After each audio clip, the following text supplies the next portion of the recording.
Universitas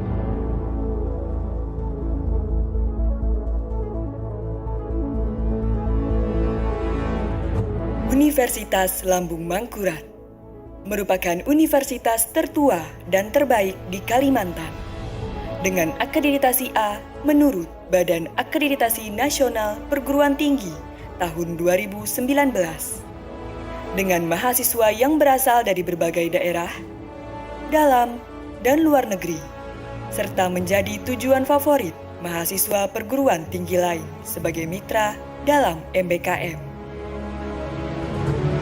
Sejak didirikan pada 21 September 1958, Universitas Lambung Mangkurat telah berkembang menjadi perguruan tinggi yang maju, inovatif, kolaboratif, dan profesional, serta menghasilkan lulusan yang memiliki kompetensi terbaik di bidangnya.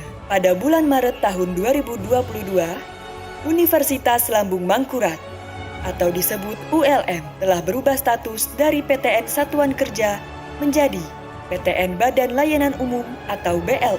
Dengan status BLU, ULM diberi keleluasan untuk memanfaatkan sumber daya yang dimiliki untuk meningkatkan pelayanan kepada masyarakat.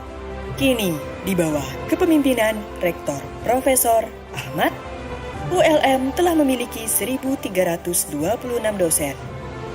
104 orang diantaranya adalah guru besar, 947 tenaga kependidikan, dan 30.298 mahasiswa aktif. Sumber daya ini tersebar di 11 fakultas, 1 program pasca sarjana, dan beberapa lembaga.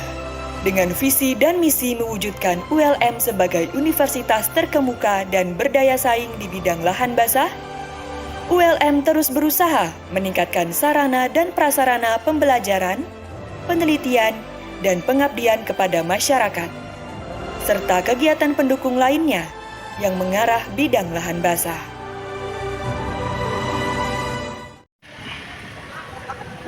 Assalamualaikum warahmatullahi wabarakatuh. Kami dari kelompok 4 yang beranggotakan saya sendiri, Mahdalina.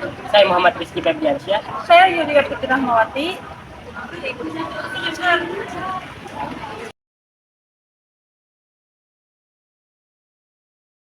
Sesuai dengan Undang-Undang Nomor 20 Tahun 2008 tentang Usaha Mikro Kecil dan Menengah, pengertian UMKM adalah usaha produktif milik orang, perorangan dan atau badan usaha perorangan yang memenuhi kriteria usaha mikro sebagian diatur dalam undang-undang ini.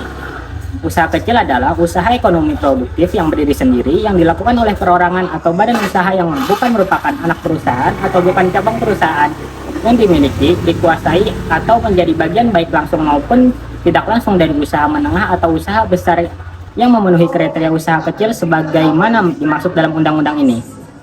Usaha menengah. Usaha menengah adalah usaha ekonomi produktif yang berdiri sendiri yang dilakukan oleh perseorangan atau badan usaha yang merupakan anak perusahaan atau cabang perusahaan yang dimiliki, dikuasai, atau menjadi bagian langsung maupun tidak langsung dengan usaha kecil ataupun usaha besar dengan jumlah kekayaan bersih atau penghasilan penjualan tahunan bagaimana diatur dalam undang-undang ini.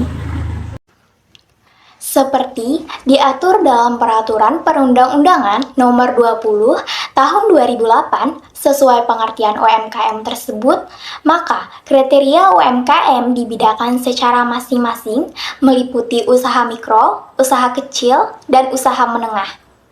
Suatu usaha dikatakan sebagai usaha UMKM itu apabila memenuhi beberapa kriteria tertentu. Di dalam penetapan kriteria tersebut, penting untuk bisa menentukan jenis yang akan dikelola badan usaha supaya mendapatkan izin usaha. Berikut merupakan penjelasan mengenai kriteria UMKM. Yang pertama yaitu usaha mikro. Untuk usaha perorangan atau badan usaha dalam unit ini punya ciri khusus seperti belum memiliki administrasi keuangan yang sistematis, sulit mendapat bantuan dari lembaga-lembaga keuangan seperti perbankan, dan barang produksi atau yang dijual selalu berubah. Contoh usaha ini diantaranya warung kelontong, tukang cukur, warung nasi, peternak lele, peternak ayam, dan sebagainya. Ciri lain yang dimiliki usaha mikro antara lain, yang pertama, Jenis barang yang dijual itu tidak selalu tetap atau sama, artinya dapat berubah-ubah kapanpun. Yang kedua, tempat usaha bisa berpindah-pindah kapan saja, tidak menetap. Yang ketiga, berkembang meski negara mengalami krisis ekonomi. Yang keempat, belum pernah melakukan dalam hal administrasi keuangan, serta juga menggabungkan kekayaan keluarga dengan keuangan usaha.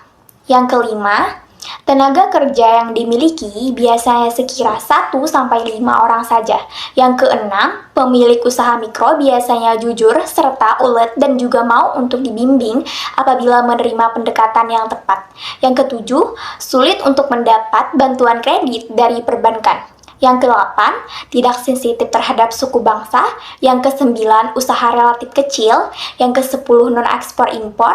Yang ke-11, lokasi usaha berada di lingkungan rumah. Yang ke-12, manajemen usaha dilakukan sendiri dengan sederhana. Yang kedua yaitu usaha kecil. Kriteria dari usaha kecil adalah tidak mempunyai sistem pembukuan sehingga sulit untuk mengembangkan skala bisnisnya. Umumnya, usaha ini bergerak di bidang non-ekspor-impor dengan modal yang terbatas. Tapi, jika dibandingkan dengan usaha mikro, usaha kecil punya progres bisnis yang lebih tinggi dengan jasa konsultan pajak UMKM yang murah. Pada hakikatnya, usaha kecil ini digolongkan menjadi 3 jenis. Di antaranya, yang pertama yaitu industri kecil.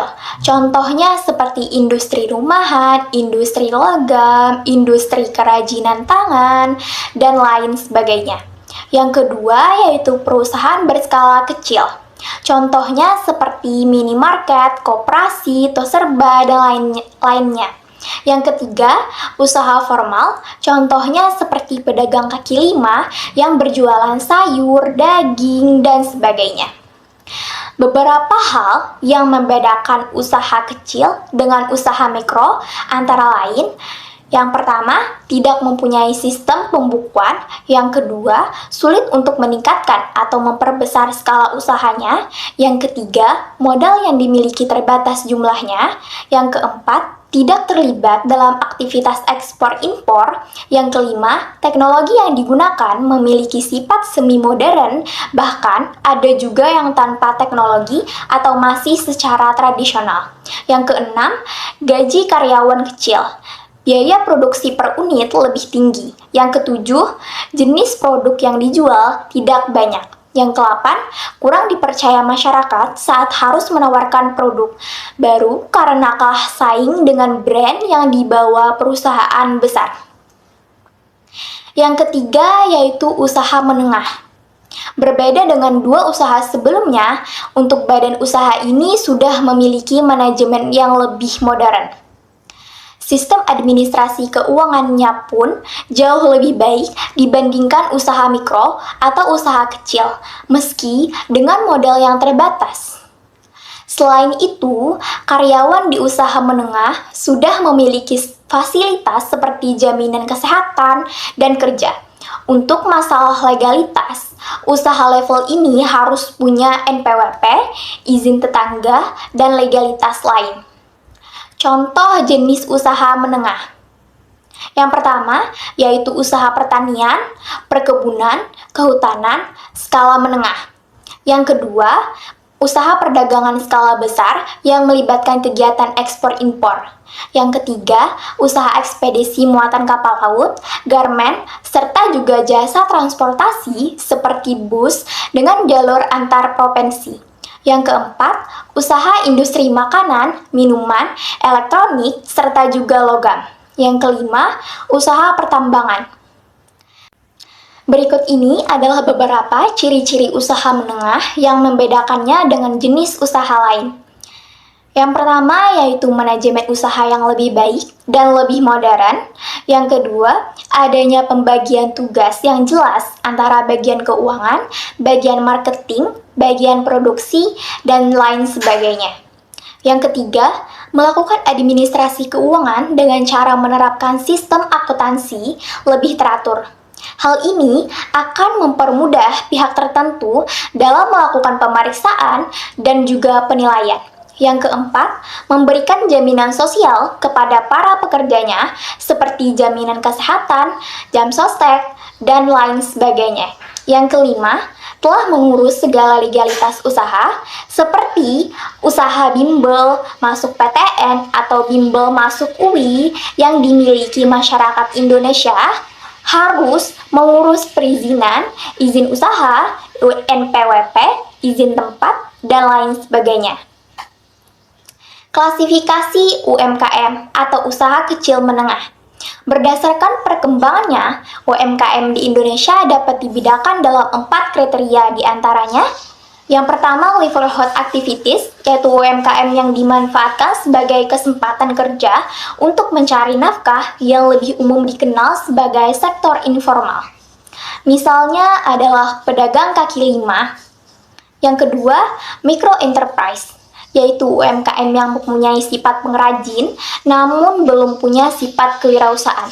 Yang ketiga, small dynamic enterprise, yaitu UMKM yang telah memiliki jiwa entrepreneurship dan mampu menerima pekerjaan subkontak dan ekspor. Yang keempat, fast moving enterprise, yaitu UMKM yang punya jiwa kewirausahaan dan akan bertransportasi menjadi sebuah usaha besar atau UB. Ciri-ciri UMKM, usaha mikro, kecil, dan menengah dibagi menjadi 7, yaitu 1. Jenis komoditi atau barang yang ada pada usahanya tidak tetap atau bisa berganti sewaktu-waktu. 2. Tempat menjalankan usahanya bisa berpindah sewaktu-waktu. 3. Usahanya belum menerapkan administrasi, bahkan keuangan pribadi, dan keuangan usaha masih disatukan. 4. Sumber daya manusia atau SDM di dalamnya belum punya jiwa wirausaha yang mumpuni. 5. Biasanya tingkat pendidikan SDM-nya masih rendah. 6. Biasanya pelaku UMKM belum memiliki akses perbankan, namun sebagian telah memiliki akses ke lembaga keuangan non-bank.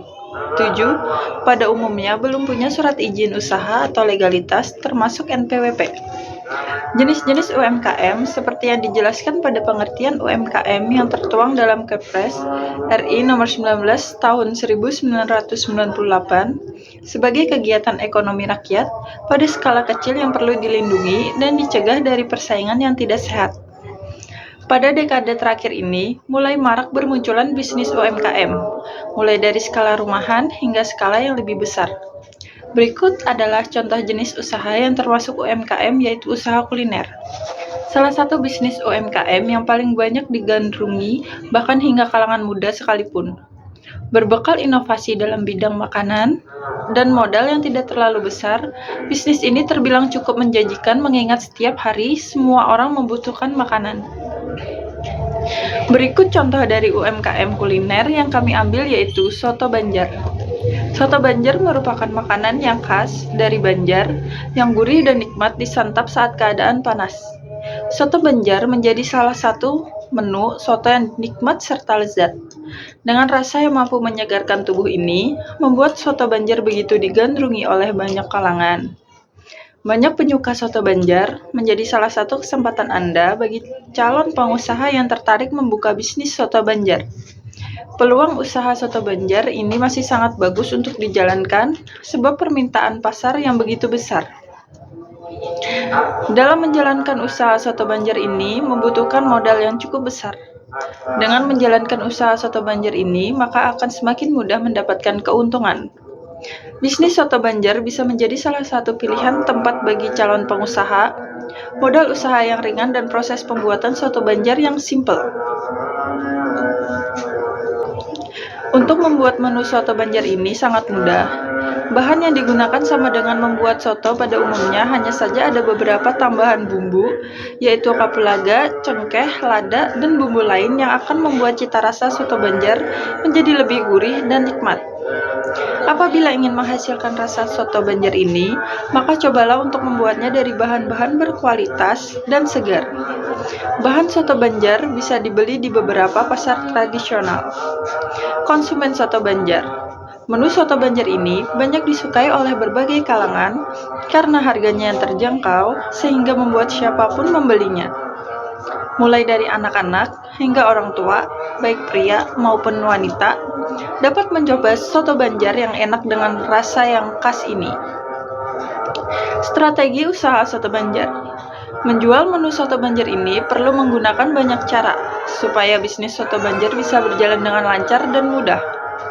Untuk itu, Anda perlu membuat strategi usaha seperti memasang spanduk, kemudian memajangnya di depan lokasi berjualan.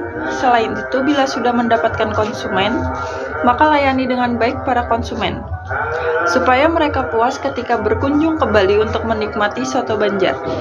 Sediakan sarana serta prasarana yang memadai untuk kemudahan para konsumen ketika berada di warung makan soto Banjar ini. Sekian dari kami. Wassalamualaikum warahmatullahi wabarakatuh.